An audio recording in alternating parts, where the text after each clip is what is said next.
গণ অধিকার পরিষদের সভাপতি ও ডাকসুর সাবেক ভিপি নুরুল হক নূর বলেছেন, বিএনপির দেওয়া আশীর্বাদের চিঠি এখন অভিশাপে পরিণত হয়েছে।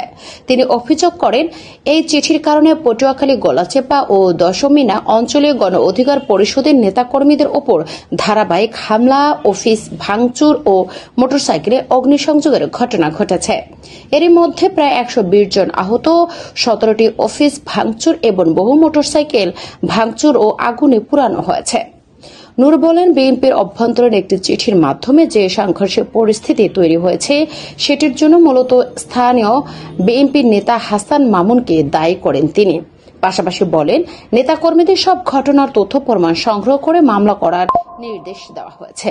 বিএনপির প্রতি আহ্বান জানিয়ে নূর বলেন, তারা যদি সত্যি বড় দল হিসেবে জনগণের আশা পূরণ করতে চান তবে এই ঘটনা নিরপেক্ষ তদন্ত করে যথাযথ ব্যবস্থা গ্রহণ করতে হবে। তিনি প্রশ্ন তোলেন, মিত্রদের যদি এই অবস্থা হয় তবে অন্যদের নিরাপত্তা কোথায়? সংবাদ সম্মেলনে জেলা ও উপজেলা পর্যায়ে নেতৃবৃন্দ উপস্থিত ছিলেন।